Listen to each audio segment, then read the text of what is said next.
All right, I'm John Swartz. I'm the president of the Peninsula Wrestling Association. First, I want to thanks for everybody coming. Coaches, I know you got school. You get a chance to get a break out of school. I appreciate you coming down and making the press conference. It's tough to get out of class. We know how tough that is. Chris, thanks for working out. Matt, thanks for working with your school. Being able to get here. Coach Martin. Shu, of course.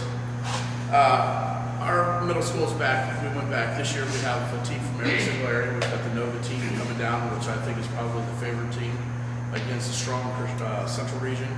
The Southwest will bring a team through with the Grandy and Christiansburg boys and a bunch of in the Blacksburg area. And then there's a combined team that's together between the Peninsula and the South Side. This is one of the few times where as youth athletes, the youth come together, because pretty much so the North Side and the South Side bang up against each other quite a bit. This is one of the few opportunities that our youth come together and actually wrestle as one combined area on a single team. But I want to go into one last thing and talk about real quick and bring up what Mike talked about. Mike, Casey, and I worked pretty hard. Spent about 3 months putting together the divisions that go into the duels, and it could be the easiest thing and the hardest thing at the same time. We appreciate everybody every year applying to the duels. That's what keeps the tournament strong, both with the colleges that want to come wrestle and the enormous backup of high schools that keep applying. There's nothing more proud than open up your email and see 100 requests that come to the duels. That's the easy part.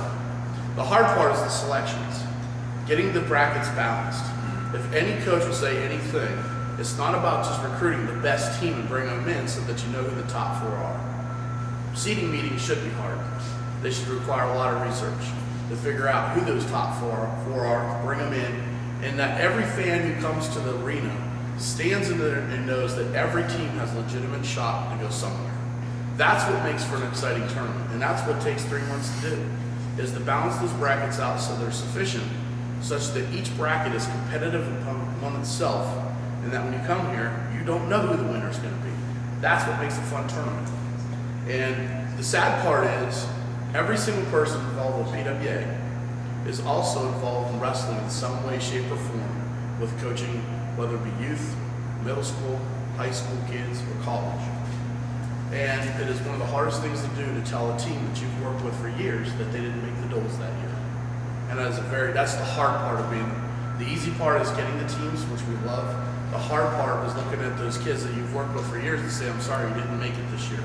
That's why it is an invitational tournament. It's meant to be difficult. It's meant for the best teams to come in and compete. And it is a very hard time to look at coaches. Personal friends, Mike and I know a lot of coaches around the state, and it's tough to call them up and say, look, it wasn't your year. And that's a difficult challenge. And to those wrestlers who did not make it in this year, continue to work hard, continue to pressure your schools and your coaches to apply. And, hopefully next year or the year after that, we can get you back in.